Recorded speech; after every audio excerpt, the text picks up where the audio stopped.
درد ہوا، آپ کو تکلیف ہوئی، اور اگر دیکھئے گا سید نور شاہ بخاری رحمت اللہ علیہ نے نبی و صدیق کی مطابقہ کو بیان کرتے ہوئے کہا کہ جب اللہ کے نبی کو بخار ہوا، حضور کے انتقال سے پہلے حضور کو بخار ہوا، صدیق کے انتقال سے پہلے ان کو بھی بخار رہا، رحمت والے نبی کے انتقال سے پہلے اللہ کے محبوب نے فرمایا نماز کی تیاری کرو۔ جناب صدیق اکبر نبی انتقال سے پہلے فرمایا کہ نماز کی تیاری کیجئے گا۔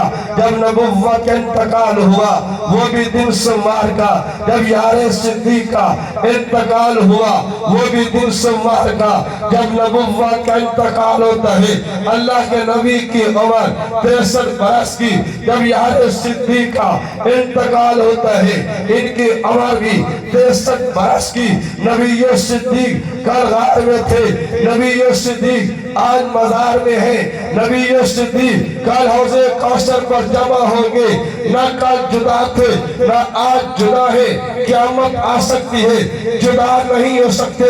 میں آخری دو جملے عرض کرنا چاہتا ہوں، اللہ کے نبی حضور علیہ السلام آپ آرام فرماتے تو رب نے حکم کیا ہے میرے محبوب آپ اٹھے تیاری کیجئے، میرے اللہ وقت رات کے ہے اور میرے مکان کے چاروں طرف دشمن علیہ السلام کھڑے ہیں، میرے رب انہی کے بیچ میں کیسے جاؤں؟ تو رب نے فرمایا میرے محبوب تیاری کرنا تیرا کام ہے، حفاظت کرنا ہمارا کام ہے۔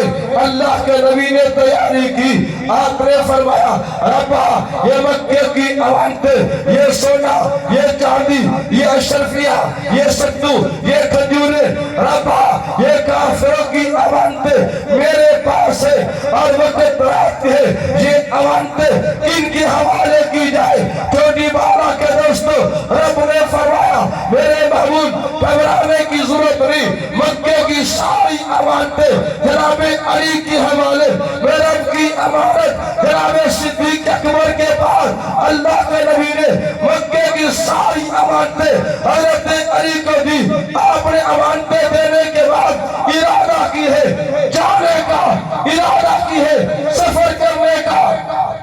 حضور نے فرمایا رب میں جاتا رہوں پر میرے دروازے پہ یہ دشمن کھڑے ہیں، ہاتھ میں تلواریں ننگی ہیں۔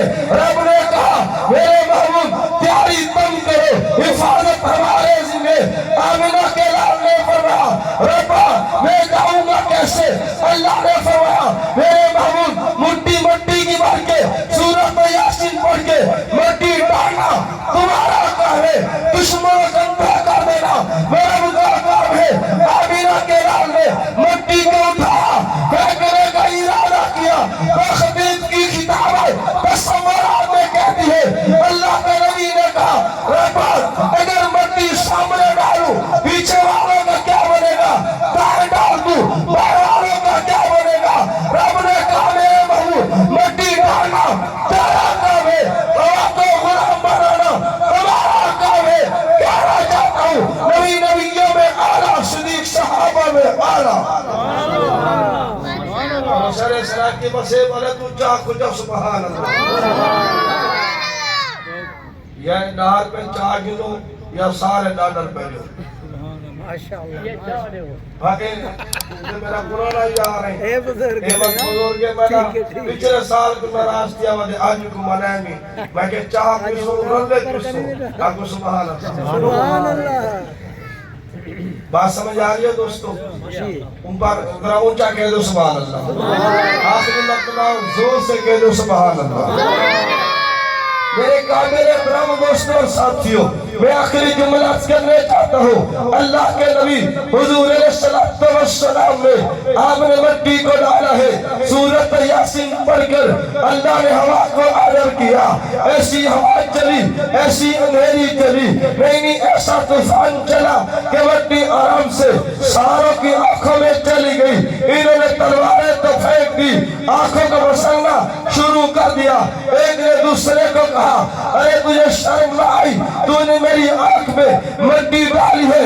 اس نے کہا بے وقوف پہلے تو نے ڈالی اب مجھے کہتے ہیں مٹی کیوں ڈالی؟ میری طرف ذرا دیکھیے گا۔ انہوں نے تلواریں تو پھینک دی، اور بازو لیے چڑھا، ایک دوسرے کی مالش میں لگ گئے، لڑائی عروج پہ رہی۔ اللہ کے نبی انہی کے مجمع میں سے آپ تشریف لے گئے اور جناب سیدنا صدیق اکبر کے دروازے کی دستک دی۔ جناب صدیق باہر آئے، عرض کیا میرے آقا مجھے حکم کرتے۔ حضور نے فرمایا ہے ابو بکر اب تکرار کا بحث کا وقت نہیں رہا، رب کا آئے ہے مکہ کی ساری امانتیں علی کے حوالے، میرے کی امانت تو صدیق کے حوالے، تیاری کر۔ جناب صدیق نے کہا ہے میرے محبوب میرے تیاری کر لی ہے۔ رحمت نبی نے فرمایا میرے سامنے کوئی سواری نظر نہیں آتی۔ جناب صدیق نے عرض کی ہے آقا جب تک صدیق زندہ ہے،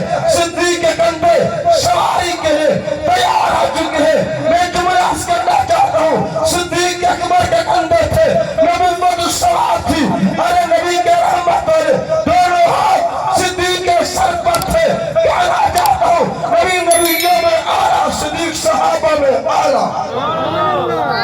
آخری بات سنیے گا۔